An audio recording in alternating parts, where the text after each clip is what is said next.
Hello and welcome to achievers hive dear learners of IGNOU MS psychology second year clinical psychology के जो हमारे students हैं उनके लिए ये सीरीज चल रही है इजी नोट्स की, जिसमें आपका जो फर्स्ट पेपर है MPCE 011 साइकोपैथोलॉजी पेपर का नाम है और उसके इजी नोट्स का एक्सप्लेनेशन चल रहा है। ये सेकंड वीडियो है। फर्स्ट वीडियो में हमने प्रीवियस 3 टॉपिक्स कवर कर लिए थे और आज हम बायोलॉजिकल कॉजेज ऑफ साइकोपैथोलॉजी से आगे बढ़ेंगे। मेरे ख्याल से आप उस वीडियो को देखने के बाद ही डेफिनेटली यहाँ तक आए हैं, तो आप बहुत सारी चीजें जानते हैं। साइकोपैथोलॉजी के बारे में हमने बात की थी, कुछ different causes, socio psychological causes के बारे में भी बात की थी। तो 3 टॉपिक तो हमारे कवर हो चुके हैं। आज के वीडियो में हम आगे कुछ टॉपिक्स को कवर करेंगे। कितने टॉपिक्स कवर करेंगे मैं बिल्कुल नहीं बताने वाली हूँ। ये आपके लिए और मेरे लिए दोनों के लिए सरप्राइज होना चाहिए, क्योंकि लास्ट वीडियो में मैंने प्लान किया था कि मैं 5 टॉपिक्स कवर कर लूंगी एक वीडियो में, पर वो हो नहीं पाया, थोड़ा लेंथी हो गया था एक्सप्लेनेशन। खैर, सफिशिएंट होना चाहिए, ये भी जरूरी है। तो आइए बात करते हैं साइकोपैथोलॉजी में बायोलॉजिकल कॉजेज किन किन को माना जाता है, क्या क्या वो रीजंस होते हैं। जो कि साइकोपैथोलॉजी जो कि मेंटल डिसऑर्डर्स की स्टडी होती है, मैंने आपको प्रीवियस वीडियो में भी समझाया था, वो बहुत सारे बायोलॉजिकल फैक्टर से भी इन्फ्लुएंस होती है। मतलब अगर किसी को कोई भी अबनॉर्मल बिहेवियर हम किसी में देखते हैं, किसी को कोई मेंटल डिसऑर्डर होता है, तो उसके पीछे कॉजेज बायोलॉजिकल भी हो सकते हैं। डिफरेंट कॉजेज हो सकते हैं, जिसमें से एक टाइप जो है वो बायोलॉजिकल कॉजेज होते हैं। तो आइए उन बायोलॉजिकल कॉजेज को एक एक करके समझेंगे क्या क्या है। पहले जेनेटिक्स है, एक ब्रॉड कैटेगरी है, उसके अंदर 2 पॉइंट्स आते हैं, हेरिटेबिलिटी और स्पेसिफिक जीन्स।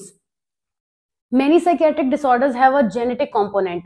ट्विंस और फैमिली मेंबर्स पर कुछ स्टडीज हुई हैं, वो ये दिखाती हैं कि schizophrenia, bipolar disorder, depression, anxiety disorders जो कि किसी पेरेंट्स को रहे थे, उनकी फैमिली हिस्ट्री में रहे थे, तो इस वजह से वो आगे चल के बच्चों को भी हो जाते हैं। If one identical twin has schizophrenia, तो दूसरे को भी 45-65% चांसेस होते हैं कि हो सकता है। ये आइडेंटिकल ट्विन के केसेस में बात की गई है, मतलब एक को है अगर तो दूसरे को भी हो सकता है। ये भी स्टडीज में निकल के आया है। स्पेसिफिक जीन्स के लिए कहा जाता है कि वैसे तो मेंटल इलनेस जीन कोई ऐसा नो सिंगल ऐसा कोई एग्जिस्ट नहीं करता है, बट मल्टीपल जीन्स जो होते हैं वो कोई भी साइकियाट्रिक डिसऑर्डर को डेवलप करने के लिए अपना एक कंट्रीब्यूशन करते हैं। Genes involved in neurotransmitter systems like serotonin, dopamine and glutamate. ये जितने भी हमारे डिफरेंट न्यूरोट्रांसमीटर्स होते हैं, डिफरेंट एक्टिविटीज के लिए हमारे रिस्पॉन्सिबल होते हैं। जैसे डोपामिन की बात करें तो ये हमारा हैप्पी हार्मोन कहलाता है और हमारी बॉडी में जब भी हम खुश होते हैं तो ये इंक्रीज हो जाता है। तो इस तरीके से जो हमारे डिफरेंट हार्मोन्स होते हैं, अगर उनका इम्बैलेंस हो जाता है तो भी अबनॉर्मल बिहेवियर देखने को मिलता है। अब इन्हीं को और आगे से बताया गया है डिटेल करके न्यूरोकेमिस्ट्री, जिसके अंदर हमने इसको रखा है न्यूरोट्रांसमीटर्स का इम्बैलेंस कैसे कैसे हो सकता है जो प्रॉब्लम को क्रिएट करेगा। सेरोटोनिन जब इसका लेवल जो है वो लोअर हो जाता है तो डिप्रेशन, एंजाइटी डिसऑर्डर्स, इन सब का इम्बैलेंस हमें अपनी पर्सनालिटी में, बॉडी में देखने को मिलता है किसी भी पर्सन के अंदर। डोपामिन जो है वो अगर एक्सेस हो जाता है, बहुत ज्यादा हो जाता है, तो सिजोफ्रेनिया, ADHD, डिप्रेशन, इस तरीके की प्रॉब्लम्स देखने को मिलती हैं। Norepinephrine involved in arousal and alertness, its dysregulation can lead to mood disorders. ये हमारी बॉडी में डिफरेंट अराउजल्स के लिए, डिफरेंट अलर्ट मोड पर एक्टिवेट करने के लिए रिस्पॉन्सिबल होता है, लेकिन अगर इसमें कोई डिसरेगुलेशन हो गया तो डिफरेंट मूड डिसऑर्डर्स हो सकते हैं।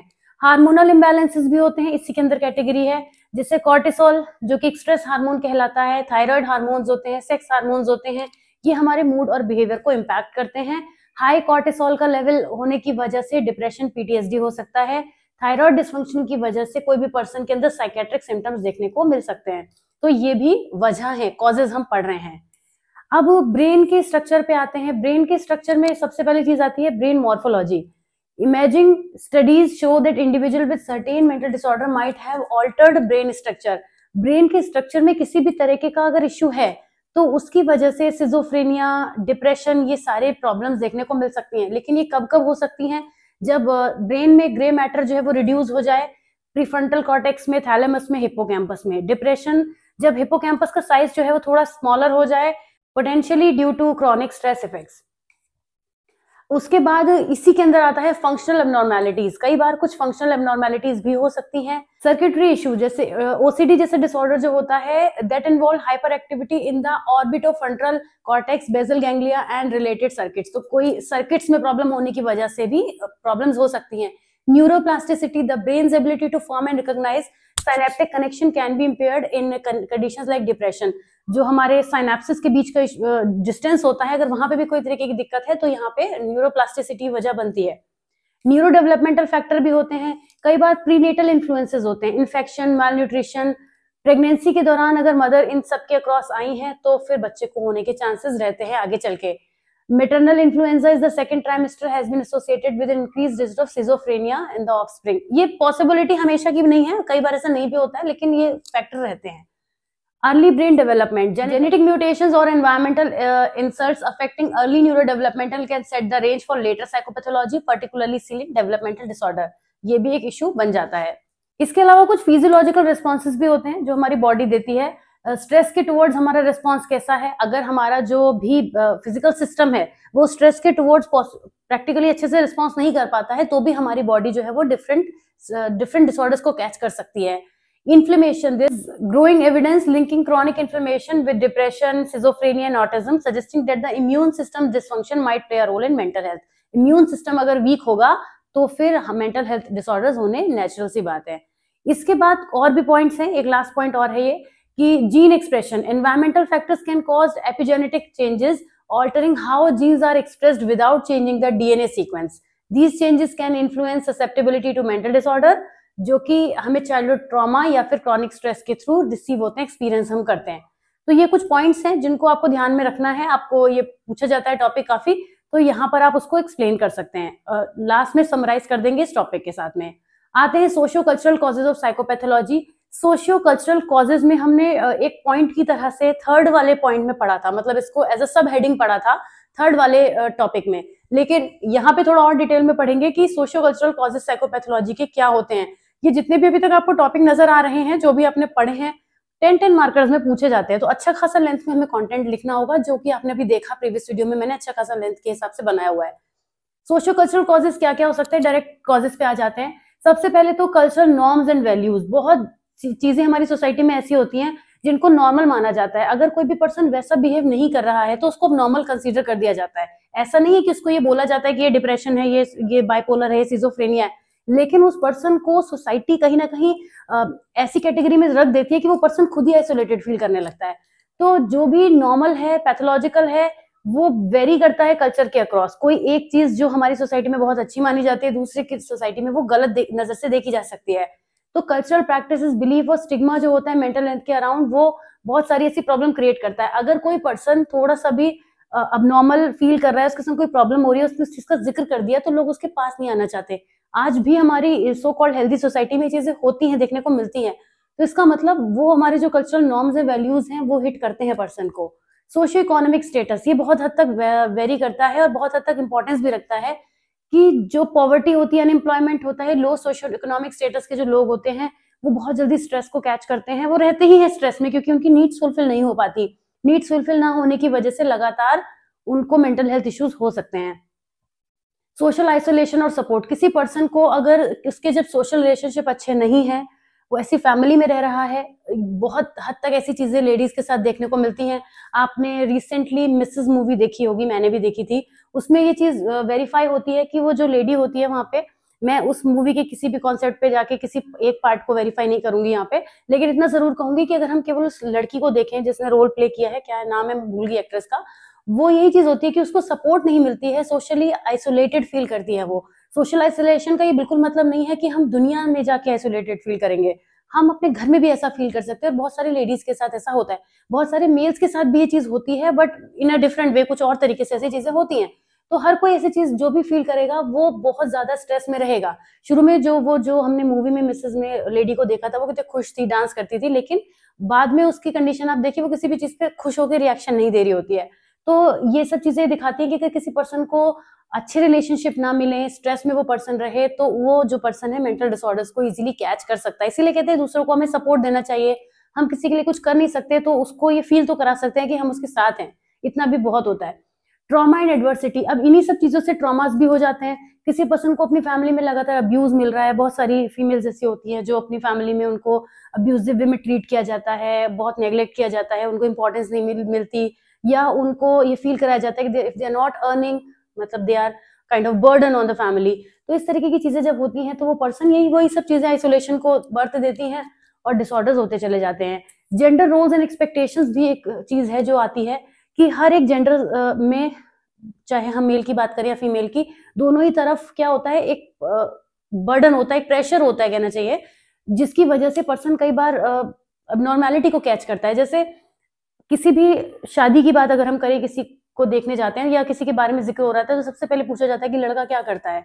अगर लड़का कुछ करता नहीं है तो उससे कोई शादी भी नहीं करता है। ये एक है हमारी सोसाइटी का नॉर्म है, जिसकी वजह से जो लड़के हैं वो उस प्रेशर में आते हैं कि उनको पढ़ाई खत्म करते ही जॉब के लिए सोचना है, सोचना है, बल्कि करना है।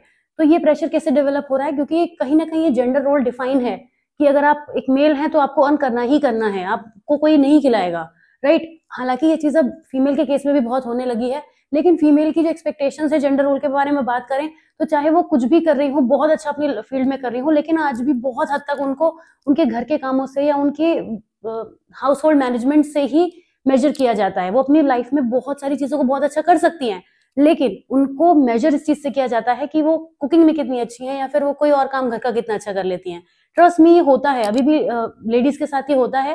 वो बाहर की चीजें बहुत अच्छी कर रही होती है, पर ये जेंडर रोल एक्सपेक्टेशन ही है जो उनको एक टाइप ऑफ प्रेशर देता है। वो प्रेशर धीरे धीरे, क्योंकि उस प्रेशर में वो बेहतर नहीं कर पाती, फंसती चली जाती हैं और इसीलिए वो प्रॉब्लम में आ जाती हैं। माइग्रेशन एंड अकल्चरेशन स्ट्रेस, कई बार ऐसा होता है कि हम डिफरेंट कल्चर में मूव करते रहते हैं जॉब शिफ्टिंग की वजह से। मेजर कॉज तो जॉब शिफ्टिंग ही है वैसे लोगों के लिए, वरना अदरवाइज तो कोई इधर से उधर नहीं घूमता रहता है। तो ऐसे केस में क्या होता है, पर्सन माइग्रेशन की वजह से भी उसको स्ट्रेस होता है कल्चरेशन की, नए नए कल्चर को अडेप्ट करना है, नए जगह जाना है तो उस हिसाब से रहना है, वहां की चीजें करनी है। तो ये कई बार एक सोशल सपोर्ट ना मिल पाने की वजह से, अडेप्टेशन स्ट्रेस होने की वजह से प्रॉब्लम क्रिएट करता है। तो सोशो कल्चरल कॉजेज जो हैं वो ऐसे हैं जो आपने देखे आपके आसपास होने वाली चीजें हैं, बस थोड़ा सा ध्यान देना है। अगर आप हेडिंग ध्यान रख पाएंगे तो इस क्वेश्चन का आंसर आप बहुत अच्छा लिख के आएंगे, जितना यहाँ लिखा है ना उससे भी बहुत अच्छा कर लेंगे।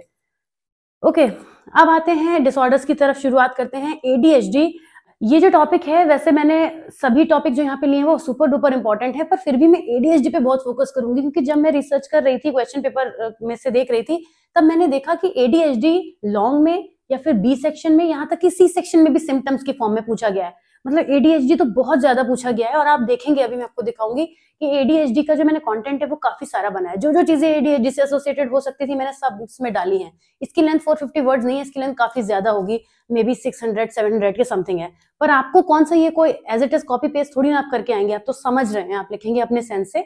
पर हाँ, कुछ बातें जो होंगी थोड़ी बहुत याद रखने वाली, वो तो आपको रखनी पड़ेंगी हेडिंग्स की फॉर्म में। तो एडीएचडी है क्या? सबसे पहले तो एडीएचडी की फुल फॉर्म आपको मालूम होनी चाहिए। अटेंशन डेफिसिट्स, यानी अटेंशन में कमी होना, और hyper activity disorder, hyper active हो जाना, एक्टिविटी में हाइपर हो जाना, अटेंशन में कमी हो जाना, यही एडीएचडी डिसऑर्डर है। तो जब हम इसके क्लिनिकल फीचर्स लिखेंगे, अभी दिखाऊंगी मैं आपको, उसमें हमें इन्हीं दो को फोकस करके बताना होगा। ये एक न्यूरो डेवलपमेंटल डिसऑर्डर है, ये बात ध्यान में रखनी बहुत जरूरी है और मेंशन करनी भी बहुत जरूरी है। न्यूरो डेवलपमेंटल डिसऑर्डर क्या होते हैं? जो डेवलपमेंटल फेज में होते हैं। डेवलपमेंटल फेज क्या होती है? हम तो पूरे जीवन में ही डेवलप होते रहते हैं। जब मैं आपको ग्रोथ एंड डेवलपमेंट पढ़ा रही थी तब मैंने ये बात बोली थी ना आपको। लेकिन डेवलपमेंट, न्यूरो डेवलपमेंटल का मतलब होता है जब हमारी जो ब्रेन की एक्टिविटीज होती हैं, कॉग्निटिव एक्शंस होते हैं, वो ज्यादा अच्छे तरीके से डेवलप हो रहे होते हैं। सोचने समझने की क्षमता, लैंग्वेज का डेवलपमेंट, बहुत सारी चीजें होती हैं। लर्निंग का जो फेज होता है तो वो होता है बच्चों का, उसमें मेजरली बच्चे ही आते हैं। हम ये नहीं कहेंगे कि हमारा 20 साल के बाद 21 साल में अडल्टहुड में आके, यंग अडल्टहुड में आके ब्रेन डेवलप होता है, नहीं।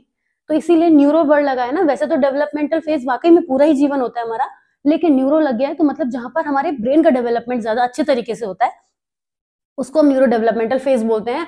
और आपको पता है कि ब्रेन का जो डेवलपमेंट है वो एक पॉइंट पर आके स्टैग्नेंट होता है, एक पॉइंट पर आकर हमारा जो ब्रेन है वो फुली डेवलप्ड हो जाता है, एडोलेसेंट की एज तक आते आते हो जाता है। अब इसमें क्या क्या चीजें हम देखते हैं? Persist pattern of inattention, hyperactivity and impulsivity, ये देखते हैं जो हमारे डेवलपमेंट में, फंक्शनिंग में प्रॉब्लम क्रिएट करती है।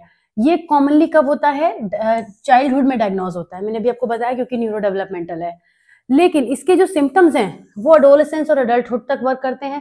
मेरे एक फ्रेंड ने मुझे बताया कि he went to the doctor and by the age of about 4 years, इतना एज थी, काफी पुरानी बात हो गई थोड़ी सी, तो उन्होंने मुझे बताया कि he was suffering from ADHD. Doctor ने एडीएचडी उनको 35 ईयर्स में आइडेंटिफाई किया। तो इस तरीके से ये बाद में भी आइडेंटिफाई हो सकता है, शुरुआत में ना भी आए।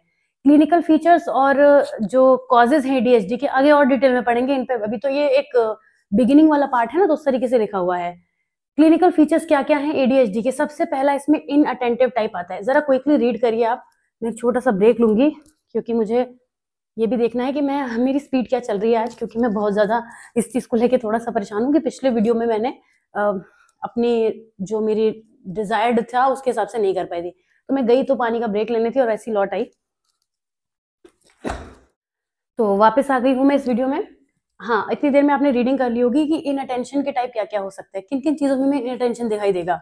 सस्टेन करने में, कोई भी एक्टिविटी या टास्क करने में अटेंशन को रोक पाने में प्रॉब्लम आ रही है। केयरलेस मिस्टेक कर रहे हैं वर्क में तो भी अटेंशन की कमी है। कोई टास्क या एक्टिविटी को ऑर्गेनाइज करने में प्रॉब्लम है, और किसी भी एक्टिविटी में इंगेज होने में प्रॉब्लम है। फ्रीक्वेंटली लूजिंग आइटम्स, जो चीजें खो देना, ये भी अटेंशन में आता है। कोई भी एक्सट्रेनियस स्टिमुलाई देख के डिस्ट्रैक्ट हो जाना, क्लास में टीचर पढ़ा रही है, बाहर एरोप्लेन गया और बच्चों ने बिल्कुल विंडो से बाहर मुंह निकाल दिया, है ना, काइंड ऑफ एग्जाम्पल। फॉरगेटफुलनेस, बहुत सारी छोटी छोटी एक्टिविटीज में ये सब होना। और भी आप सोच सकते हैं क्या क्या चीजें होती हैं, उनको आप लिख सकते हैं। उसके बाद हाइपर एक्टिव इम्पल्सिव टाइप होता है। यहाँ पे क्या क्या दिखेगा, जब बच्चा हाइपर एक्टिव होगा तो वो इम्पल्सिव नेचर को भी एग्जिबिट करेगा। कैसे? फिजिंग और स्क्रिमिंग इन सीट पे एक जगह पे ना बैठना, मूवमेंट करते रहना। एक जगह पे बैठे रहने में प्रॉब्लम, जहां पे एक्सपेक्टेड है कि बैठा रहना चाहिए वहां भी प्रॉब्लम होना।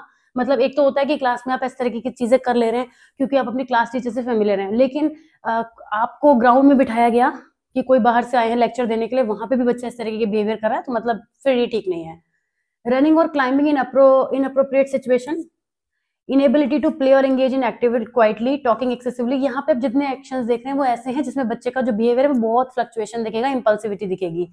दूसरों के कॉन्वर्सेशन को इंटरप्ट करना, अपने टर्न के लिए वेट ना कर पाना, उतावलापन जिसे कहते हैं हिंदी में हम लोग।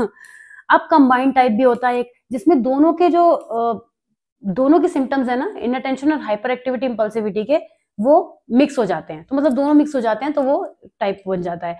अब डायग्नोसिस का क्राइटेरिया क्या है? एडीएचडी के सिम्टम्स को जब हम एडीएचडी को डायग्नोस करेंगे तो सिम्टम्स क्या क्या होने चाहिए, कब हम कह देंगे कि हमने क्लास में एक आध बार बच्चे को देखा तब हम कहेंगे? नहीं, जो सिम्टम्स हैं, be present for at least 6 month, बहुत इंपॉर्टेंट बात है, कम से कम 6 महीने तक वो सिम्टम्स हमें दिखने चाहिए। अकर इन 2 और मोर सेटिंग, एक ही टाइप की चीज नहीं, अलग अलग सिचुएशन में। हो सकता है बच्चा बिल्कुल भी कंफर्टेबल ना हो एक सिचुएशन में, तो लगातार हमें उसमें ऐसी चीजें देखने को मिले। अच्छा, वो जो सोशल एकेडमिक ऑक्यूपेशनल फंक्शनिंग है उसमें कुछ ना कुछ इंपेयरमेंट आ रहा हो, इफेक्ट भी तो दिख रहा हो उसका, और ये चीजें पर्सन के डेवलपमेंटल लेवल को भी डिटोरिएट कर रही हों। Symptoms must be better explained by other mental health conditions such as mood disorder, anxiety disorder. Causes क्या क्या होते हैं? Causes में जब हम बात करते हैं, देखिए एक चीज ध्यान से समझिएगा जो बता रही हूँ, ये यही नहीं हर जगह काम आएगी, हर डिसऑर्डर में काम आएगी। जब भी न्यूरो डेवलपमेंटल, न्यूरो वर्ड लगा है ना, न्यूरो डेवलपमेंटल की बात होगी, कोई भी डिसऑर्डर, अभी ऑटिज्म हो गया और इंटेलेक्चुअल डिसेबिलिटी हो गया, और भी टाइप के डिसऑर्डर हैं जो इस कैटेगरी में आते हैं न्यूरो डेवलपमेंटल डिसऑर्डर में। तो जब भी न्यूरो डेवलपमेंटल की बात होगी तो जो कॉजेज होंगे उसमें हमेशा आपके न्यूरोलॉजिकल कॉजेज जरूर होंगे, समझ रहे हैं ना, क्योंकि वो ब्रेन रिलेटेड चीजों की बात है, तो वहां पे भी कुछ ना कुछ माल फंक्शनिंग हो सकती है। जेनेटिक तो होते ही हैं, हर चीज के डिसऑर्डर कॉजेज जेनेटिक होते हैं हमेशा। लेकिन यहाँ पे एडीएचडी के केस में वो स्ट्रॉन्ग एविडेंस मिलते हैं हमें कि एडीएचडी जेनेटिकली पास ऑन होता है। Studies suggest that ADHD tends to run in families, indicating that inherited genetic factor अपना मेजर रोल प्ले करते हैं। तो ये एक बात हो गई, ठीक है। अब न्यूरोलॉजिकल फैक्टर में आ जाते हैं कि जो ब्रेन का स्ट्रक्चर है और फंक्शनिंग है, वो जो डिफरेंसेस हम ऑब्जर्व करते हैं किसी भी इंडिविजुअल में एडीएचडी की वजह से, वहां पे न्यूरो इमेजिंग में ये देखा गया है कि children with ADHD may have smaller brain volume in area associated with attention and executive function, जैसे कि जो प्रीफ्रंटल कॉर्टेक्स है, न्यूरोट्रांसमीटर इम्बैलेंसेस हैं पर्टिकुलरली इन्वॉल्विंग डोपामीन, ये भी एडीएचडी के होने में अपना रोल प्ले करते हैं, जिसकी वजह से बच्चे के अंदर अटेंशन की कमी, मोटिवेशन की कमी और सेल्फ रेगुलेशन की कमी देखने को मिलती है। प्रीनेटल एंड बर्थ फैक्टर पे आ जाते हैं। कोई भी मदर जो अपने इस प्रेगनेंसी के फेज में ऐसी कोई भी चीजों के क्रॉस आएंगी, जैसे कि टोबैको हो गया, है ना, अल्कोहल, ड्रग्स लेना, ये सब चीजें करेंगी, तो वो एडीएचडी को डेवलप करने का रिस्क क्रिएट कर बैठती हैं। अच्छा, प्रीमेच्योर बर्थ हो जाए, जैसे बच्चे का जिसका लो बर्थ वेट हो, तो भी ऐसा हो सकता है कि एडीएचडी होने के चांसेस हैं। जो भी बातें बता रही हूँ आप समझते रहिएगा, माइंड में आपके फिक्स होती जाएंगी, एक बार 2-3 बार सुनेंगे इस वीडियो को तो अच्छे से याद हो जाएगा आपको। एनवायरमेंटल फैक्टर में कौन कौन सी चीजें आ सकती हैं? लाइफ के जो स्ट्रेसेस होते हैं, including abuse, neglect, family dysfunction, ये सब भी एडीएचडी को क्रिएट करने में हेल्प करते हैं। जब आप ना आगे सिम्टम्स और पढ़ेंगे तो आपको ऐसा लगेगा कि सब कुछ ही सिम्टम्स हैं, किसी भी वजह से मेंटल डिसऑर्डर हो सकता है, जो कि सच है, बिल्कुल सच है। क्योंकि जो कोई भी डिसऑर्डर्स होते हैं ना, उनके जो अभी आप ऊपर हम लोग 1 2 3 4 टॉपिक पढ़ रहे थे, 5 तक हमने जो पढ़े, उनमें यही तो पढ़ा कि पर्सन की पर्सनैलिटी में कोई इशू है तो डिसऑर्डर हो रहे हैं, सोशियो इकोनॉमिक रीजंस हैं तो हो रहे हैं, बिहेवियर रिलेटेड प्रॉब्लम है तो हो रहे हैं। मतलब इतने कॉजेज मिलेंगे आपको कि कॉजेज किसी भी डिसऑर्डर का लिखने में आपको कभी प्रॉब्लम नहीं आएगी। ये जो प्रीनेटल वाला दिख रहा है ना, ये ऐसा ही दिखेगा आपको हर एक डिसऑर्डर के कॉज में। जो एनवायरमेंटल फैक्टर दिख रहे हैं ऐसे ही दिखेंगे हर बार। आपको लगेगा कि एक ही जैसी बात पढ़ रहे हैं बार बार। तो शुरू में जरूर टाइम लग रहा है इन चीजों में, लेकिन बाद में हम जब फटाफट कर लेंगे तो टाइम नहीं लगेगा। अच्छा, लाइफस्टाइल के फैक्टर, लाइफस्टाइल के जो फैक्टर होंगे, जो भी पर्सन बहुत ज्यादा एडिटिव शुगर या न्यूट्रिशनल डेफिशिएंसीज होती हैं उनकी वजह से भी हो जाता है।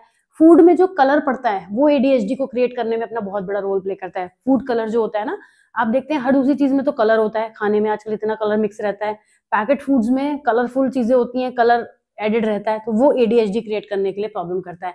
पर ये स्पेसिफिकली एडीएचडी के लिए है जो मैं कलर वाला पॉइंट बता रही हूँ, उसको हर बीमारी में, हर डिसऑर्डर में मत लिख दीजिएगा। ओके, तो एडीएचडी क्या है अब समराइज करेंगे। कॉमन न्यूरो डेवलपमेंटल डिसऑर्डर है जिसमें इनअटेंशन, हाइपर एक्टिविटी, इंपल्सिविटी दिखती है। Often beginning in childhood, continuing into adulthood. जबकि आपने देखा कि जो चीज हम पढ़कर आए ना उसी को यहाँ समराइज करके लिखा गया है।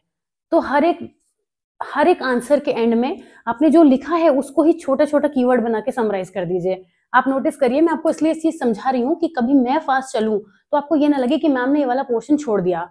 मैं एक बार आपको समझा दूं कि आप लॉजिकली चीजों को समझने के लिए यहाँ पे आए हैं ना। जैसे आपने भी क्या देखा था, जेनेटिक, न्यूरोलॉजिकल, प्रीनेटल, एनवायरमेंटल, ये सब आपने देखे थे ना कि रोल प्ले करते हैं। तो हमने इन्हीं बातों को यहाँ पे समराइज किया है। तो ऐसा समझाने का मेरा पर्पस ये है कि कभी मैं इसको मिस करूं तो आप मत मिस करके आइएगा। अब आते हैं बाइपोलर डिसऑर्डर पे। बाइपोलर डिसऑर्डर मुझे बहुत ज्यादा पसंद है। पसंद से मेरा मतलब है कि इसको पढ़ने में बहुत मजा आता है बाइपोलर डिसऑर्डर को, क्योंकि यहाँ हम पढ़ेंगे कि क्या क्या सिम्टम्स होते हैं और कैसे इसका क्लासिफिकेशन होता है। एक तरीके से सब कुछ इंक्लूड हो जाएगा बाइपोलर का, बचेगा कुछ भी नहीं। क्लासिफिकेशन बहुत पूछा गया है शॉर्ट में, ये 6 मार्कर वाले में आपका। पहली बात तो बाइपोलर, बाइपोलर मतलब दो पोल। जो नाम है ना इसका बाइपोलर, यही अपने आप में इंटरेस्टिंग है। मतलब किसी एक चीज के दो पोल हैं, जैसे कि नॉर्थ साउथ होता है ना, ईस्ट वेस्ट होता है, इस तरीके से नॉर्थ हम दो डायरेक्शन मान, दो डायरेक्शन की तरह से पिक्चराइज किया है मैंने इसको। अब दो ऑपोजिट डायरेक्शन में जा रहे हैं एरोज, आप देख रहे हैं ना।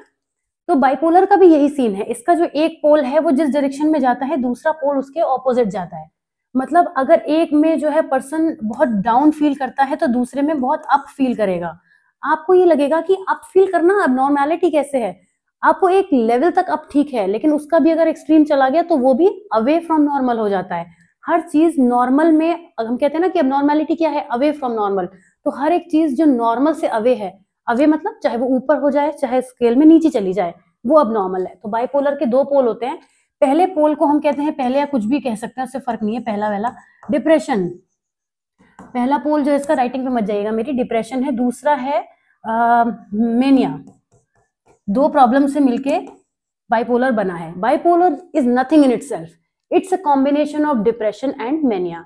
मेनिया में पर्सन बहुत हाई फील करता है, अप फील करता है, उसकी सारी एक्टिविटीज बहुत ज्यादा इस तरीके की होती हैं जो नॉर्मल से काफी ऊपर लेवल की लगती हैं। कैसे होती हैं अभी बात करेंगे।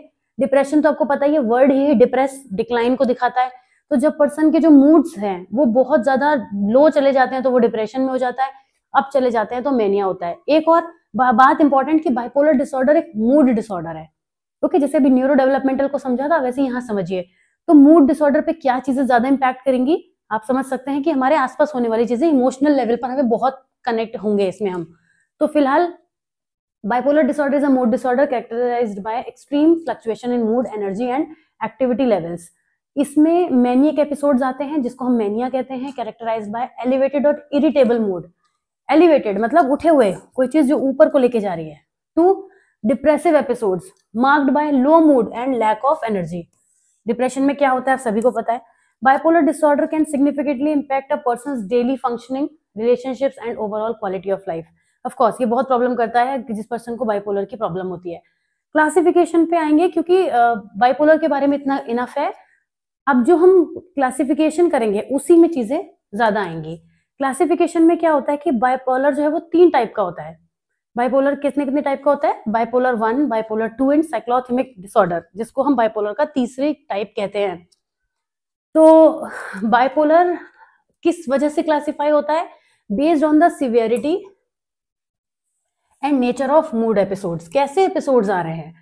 अब बाइपोलर 1 जो होता है सबसे ज्यादा सीवियर होता है, साइक्लोथेमिक सबसे ज्यादा लोअर लेवल का होता है और बाइपोलर 2 मेडिकोर लेवल का होता है। तो ये जो टाइप है इस कैरेक्टराइज बाय एटलीस्ट 1 मैनियक एपिसोड, इसमें कम से कम एक मैनियक का एपिसोड जरूर होता है that lasts for at least 1 week और requires hospitalization due to its severity। मैंने आपको बोला सबसे सीवियर क्या है, बाइपोलर 1 ही होता है। जिन लोगों को नॉर्मल मूड डिसऑर्डर्स होते हैं वो साइक्लोथेमिक को ही टच कर पाते हैं, ऐसे हर कोई बाइपोलर का पेशेंट नहीं होता है, क्योंकि जो होता है वो बहुत ज्यादा सीवियर होता है।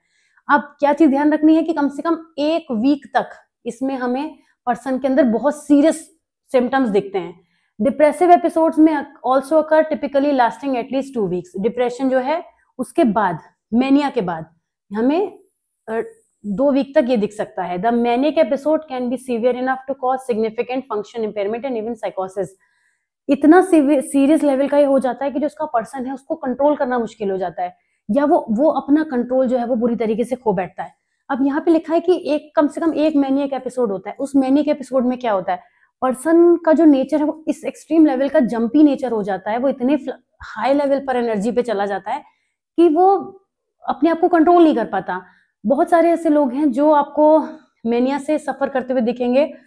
मैनिया बोल रहा है मैंने यहाँ पे, बाइपोलर का नहीं बोला है अभी, क्योंकि वो मैनिक एपिसोड लोअर लेवल पे भी होता है। और एक बात और बता दूं आपको कि जो मैनिया है ना वो भी अपने आप में एक प्रॉब्लम है। जो मैनिया है वो इंडिविजुअली भी एक प्रॉब्लम है, जैसे डिप्रेशन इंडिविजुअली प्रॉब्लम है वैसी मैनिया भी एक अपने आप में प्रॉब्लम है। तो जिन लोगों को मैनिया की प्रॉब्लम होती है उनके अंदर हाई लेवल एनर्जी लेवल की आपको चीजें दिखेंगी। बहुत सारे ऐसे लोग हैं, मेरे भी नोटिस में से बहुत सारे लोग हैं, बट हम यहाँ पे किसी का नेम नहीं आउट कर सकते, करना भी नहीं चाहिए, एथिकली रॉन्ग होता है।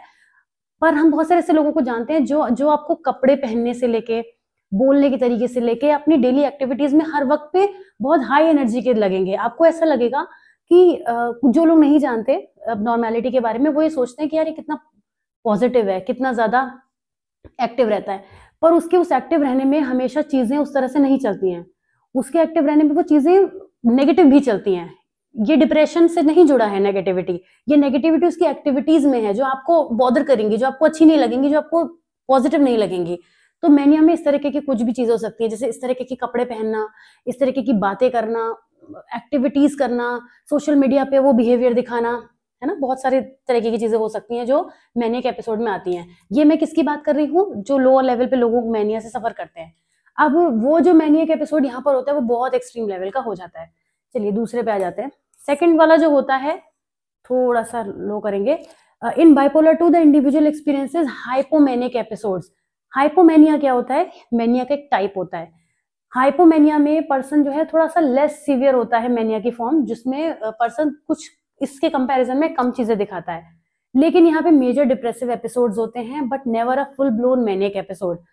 आप देख रहे हैं कि बाइपोलर 1 में मैनिया जो है वो डोमिनेट कर रहा है, डिप्रेशन भी है, दोनों ही काफी ज्यादा है ऐसे तो, पर मैनिया का जो एपिसोड है वो मस्ट है। यहाँ पे हाइपोमेनिया, मैनिया का लेवल थोड़ा डाउन हो गया है, डिप्रेशन काफी ज्यादा सीरियस हो जाता है यहाँ पे, और साइकिल चलती रहती है दोनों ही केस में। मैं आपको बता दूं, ऐसा नहीं है कि मैनिया हो गया उसके बाद वो डिप्रेशन फील करेगा और फिर सब शांत, नहीं, फिर से मैनिया, उसके बाद फिर से डिप्रेशन, ये जिगजैग मोशन में चीजें चलती रहती हैं बाइपोलर में। उसके बाद hypomania does not cause the same level of impairment as mania but depressive episodes can be quite debilitating. जो डिप्रेशन के एपिसोड्स हैं वो बहुत ज्यादा पर्सन को परेशान कर सकते हैं। साइक्लोथेमिक डिसऑर्डर क्या होता है, it involves chronic fluctuations between hypomanic symptoms and depressive symptoms but neither set of symptoms meets the criteria for full hypomanic और डिप्रेसिव एपिसोड। ये माइल्डर फॉर्म है, जैसे कि कहा गया है बाइपोलर डिसऑर्डर की एक माइल्डर फॉर्म है। यहाँ पे दोनों में ही फ्लक्चुएशन चलता है कम टाइम में, थोड़ा टाइम बाइपोलर, थोड़ा टाइम मैनिया, थोड़ा टाइम डिप्रेशन, थोड़ा टाइम मैनिया, थोड़ा डिप्रेशन। लंबे एपिसोड्स नहीं आते, लंबे एपिसोड्स यहाँ पर रहते हैं, जिसमें कि सबसे ज्यादा लंबे रहते हैं फर्स्ट वाले में। साइक्लोथेमिक में अप डाउन फ्लक्चुएशन चलता रहता है, तो वो साइक्लोथेमिक डिसऑर्डर होता है। और ये ठीक भी हो जाता है समय के साथ में, इसमें ये कभी कभी तो ठीक भी हो जाता है। और कुछ और भी रिलेटेड डिसऑर्डर्स हो सकते हैं other specified. These categories are used for cases that don't clearly meet the criteria for 1, 2 and cyclothymia। जब तीनों में से कोई सिम्टम्स नहीं मिलते तो उसको एक जनरल मूड डिसऑर्डर भी कह दिया जाता है। वो बाइपोलर के कुछ सिम्टम्स उसमें मैच कर रहे होते हैं, इसलिए इसकी कैटेगरी में से डालते हैं, वरना जनरल मूड डिसऑर्डर वो हो जाता है। अब बाइपोलर डिसऑर्डर के सिम्टम्स क्या हैं? ओके, क्या क्या सिम्टम्स होंगे? अब हम यहाँ पे जो अभी मैं आपसे बात कर रही थी कि बहुत सारी ऐसी चीजें दिखती हैं हमें किसी पर्सन में, यहाँ हम देखेंगे क्या क्या हो सकता है। Bipolar disorder involves 2 primary mood episodes, mania, hypomania and depression. ये दोनों से मिलकर ही बना है, तभी नाम है उसका बाइपोलर, है ना, मैनिया हाइपोमेनिया। मैनिया थोड़ा ज्यादा हाई लेवल का होता है, हाइपोमेनिया थोड़ा कम लेवल का होता है, डिप्रेशन जो है वो हमें उसकी तरफ ले जाता है, डिक्लाइन की तरफ। तो मैनिया के एपिसोड में क्या होगा? Mania involves an elevated, expansive और usually irritable mood lasting at least 1 week. और सिम्टम्स क्या क्या रहेंगे? इंक्रीज्ड एनर्जी और एक्टिविटी, बहुत ज्यादा इरिटेबिलिटी की हमें यहाँ पे कंडीशन नजर आएंगी। आइडियाज में इतनी ज्यादा रेसिंग होगी, थॉट्स इतनी जल्दी जल्दी जल्दी फ्लक्चुएट करेंगे कि किसी चीज पे पर्सन रुक नहीं पाएगा। सोने की उसको नीड कम फील होगी, क्योंकि उसके थॉट्स इतना हावी रहेंगे उसके ऊपर कि उसको लगेगा मैं ये भी कर लूं, वो भी कर लूं, ये भी हो जाए, तो अपनी जो इमेजिनेशन है ना उससे बाहर नहीं आ पाता। सेल्फ एस्टीम, उसको लगता है मैं तो पूरा दुनिया को जो है वो हाथ में ले सकता हूँ, गोले को, मतलब इतना हाई लेवल का उसका सेल्फ एस्टीम हो जाता है। और ग्रैंडोसिटी इसके अंदर बहुत ज्यादा होती है, बातें बहुत ज्यादा करेगा, स्पीच में उसके बहुत ज्यादा आपको देखने को मिलेगा। इम्पल्सिव और रेकलेस बिहेवियर होगा, मतलब जिस बात पर वो रुक नहीं पाएगा, थम नहीं पाएगा, इतनी ज्यादा उसकी बिहेवियर में आपको इम्पल्सिविटी देखने को मिलेगी। डिफिकल्टी कॉन्सेंट्रेटिंग, ऑफकोर्स वो फोकस कैसे कर सकता है जिसके थॉट्स में ही कोई ठहराव नहीं है। हाइपोमेनिया के एपिसोड में क्या होता है, जो कि बाइपोलर 2 में हमें देखने को मिलते हैं, यहाँ पर मेनिया से काफी सिमिलर होता है लेकिन सीवियर कम होता है।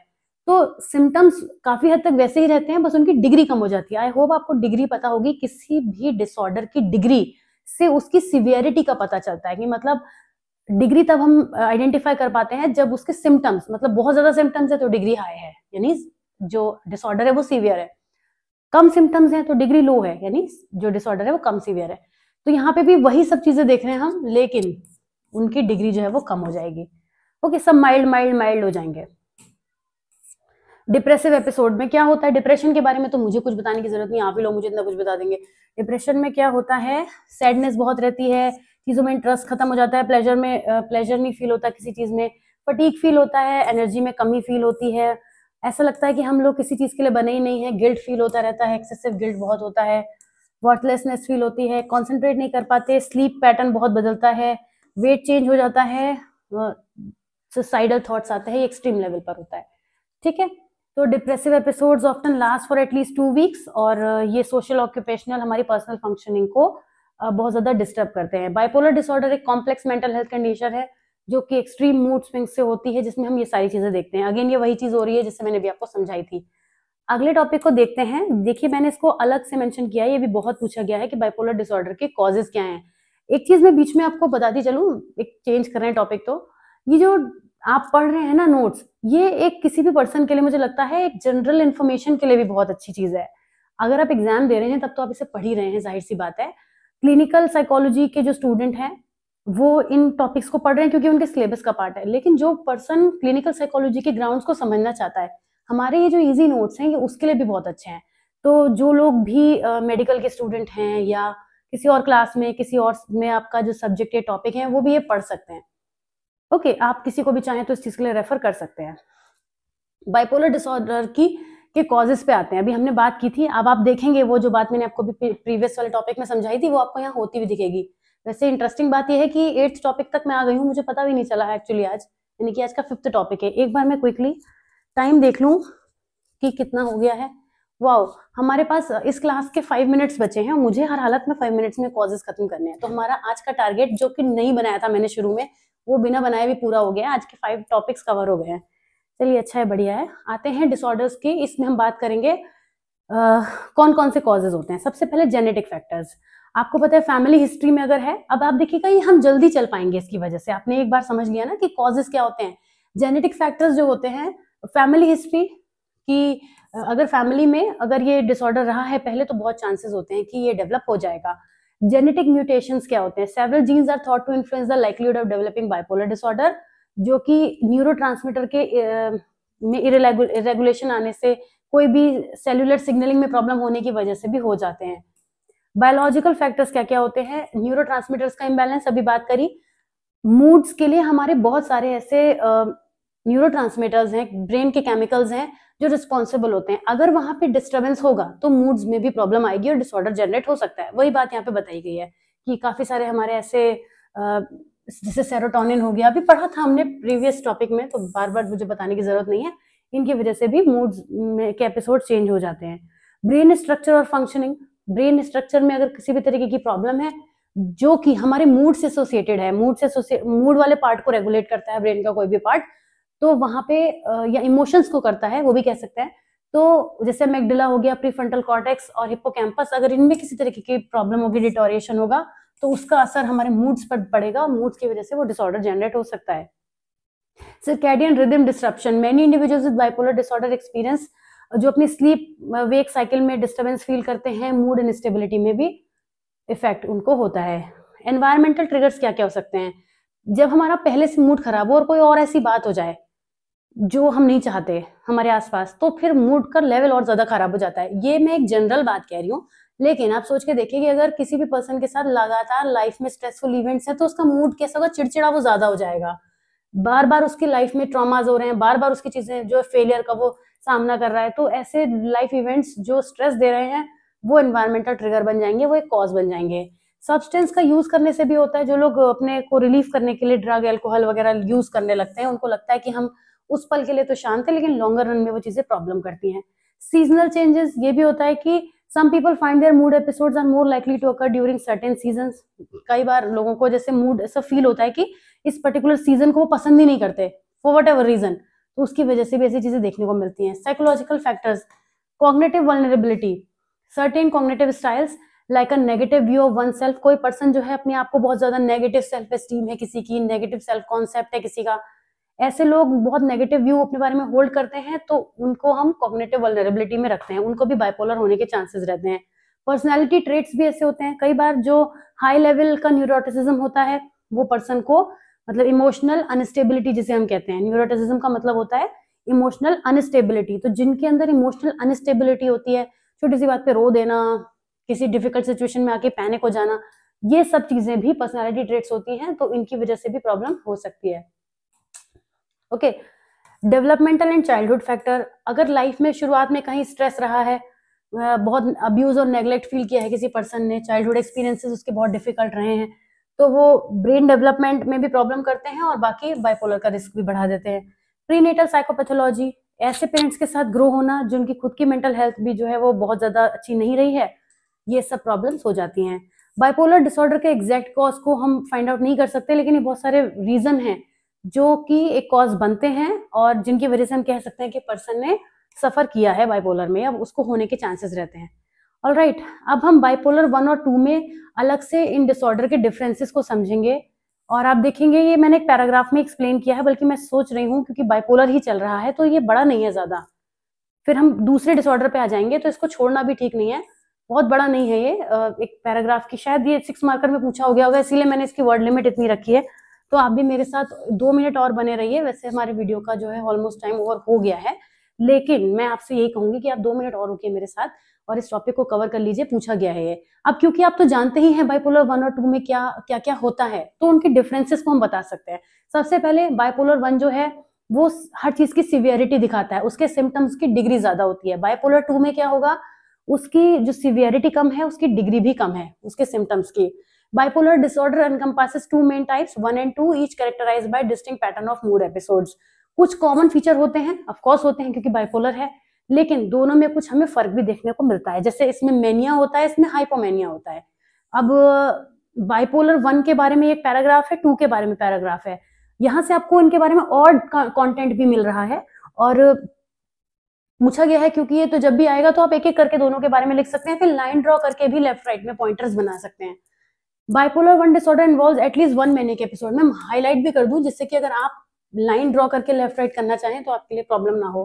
इसमें एटलीस्ट 1 मैनिक एपिसोड होता है जो पीरियड ऑफ एलिवेटेड एक्सपेंसिव और इरिटेबल मूड होता है, जो कम से कम 1 वीक तक चलता है। Okay, manic episodes are severe enough. Manic के जो एपिसोड्स होते हैं वो सीवियर होते हैं और जिनकी वजह से सोशल और ऑक्यूपेशनल फंक्शनिंग डिटोरिएट होती है। ओके, इंपेयरमेंट इन सोशल और ऑक्यूपेशनल फंक्शनिंग, काफी हद तक इसमें हॉस्पिटलाइजेशन की नीड होती है, मतलब पेशेंट बहुत ज्यादा ऐसा बिहेवियर दिखाता है कि वो खुद को तो कंट्रोल इतना खो ही देता है, दूसरा भी उसे नहीं संभाल पाता। ये खुद को हार्म भी कर सकता है, दूसरे को भी कर सकता है। मेनिया के दौरान individuals might experience inflated self esteem और grandiosity, decreased need for sleep, being more talkative than usual. Grandiosity क्या होती है? पर्सन जो है वो अपने आप को समझने लगता है कि मैं जैसे आसमान में उड़ रहा हूँ या बहुत ज्यादा चीजें, मतलब वो बहुत हाई लेवल पर खुद को समझने लगता है। डिल्यूजन ऑफ ग्रैंडोर आएगा तब वहां मैं समझाऊंगी डिल्यूजनल डिसऑर्डर में। ठीक, डिक्रीज नीड ऑफ स्लीप होने लगती है यहाँ पे, पर्सन को ज्यादा टॉकेटिव हो जाता है यूजुअल से, रेसिंग थॉट्स होते हैं और डिस्ट्रैक्ट जल्दी हो जाता है, increase in goal directed activity, ये सब चीजें यहाँ पे हमें देखने को मिलती हैं। तो ये सब हम उसके सिम्टम्स की फॉर्म में दिखा सकते हैं। एक चीज और है यहाँ पे कि डिप्रेशन भी होता है यहाँ पे, लेकिन डायग्नोसिस में ज्यादा रिक्वायर्ड नहीं होता है। बाइपोलर सेकंड पे आते हैं। Bipolar second disorder is characterized the presence of at least one major depressive, यहाँ पे जैसे वहां पे मेनिया इंपॉर्टेंट था, यहाँ पे डिप्रेशन इंपॉर्टेंट हो जाता है, और वन हाइपोमेनिया, इस पे ध्यान देंगे, हाइपोमेनिया एपिसोड होता है। हाइपोमेनिया सिमिलर होता है मेनिया के, लेकिन लेस सीवियर होता है। ये कम से कम 4 डेज तक रुकता है और कोई सिग्निफिकेंट इम्पेयरमेंट नहीं करता, बहुत ज्यादा प्रॉब्लम नहीं करता, प्रॉब्लम करता है डिप्रेशन। यहाँ पे हॉस्पिटलाइजेशन की नीड भी नहीं होती है जैसे मेनिया में होती है, और अदर सिम्टम्स इंक्लूड कर सकता है, लेकिन वो उतने इंटेंस नहीं होते हैं। Individuals might still function relatively well in social और ऑक्यूपेशनल सेटिंग्स। डिप्रेसिव डिसऑर्डर जो बाइपोलर 2 में होते हैं वो होते तो सीवियर हैं, लेकिन फिर भी उतने ज्यादा डिफिकल्ट नहीं होते बिकॉज ऑफ द मेनिया, क्योंकि वहां हॉस्पिटलाइजेशन की नीड हो जाती है। दोनों की इंटेंसिटी में फर्क है, दोनों के सिम्टम्स में थोड़ा सा फर्क है, डिग्री में फर्क है। इस तरीके से हम इसको समझ सकते हैं। थैंक यू सो मच मेरे साथ एक्स्ट्रा टॉपिक पे बने रहने के लिए, क्योंकि इस तरीके से हमने बाइपोलर को पूरा एक तरफ से खत्म कर दिया। अब हम एटियोलॉजी फोबिक डिसऑर्डर की बात करेंगे, आगे चलेंगे। और ये वीडियो थोड़ा सा लंबा हुआ है, लेकिन आप लोगों ने बहुत पेशेंस के साथ पूरा देखा है, तो मैं श्योर हूँ कि बाइपोलर को हमने एक तरफ से एक ही जगह पर खत्म कर लिया है। मैं मिलती हूँ आपसे नेक्स्ट वीडियो में। कैसा लगा ये वीडियो जरूर बताइएगा, कितना हेल्प हो रही है आपको अपनी स्टडीज में ये भी बताइएगा, जिससे मुझे पता चले कि मैं नेक्स्ट टाइम क्या इंप्रूव कर सकती हूँ। मिलती हूँ आपसे नेक्स्ट वीडियो में। Till then take care of yourself, bye bye.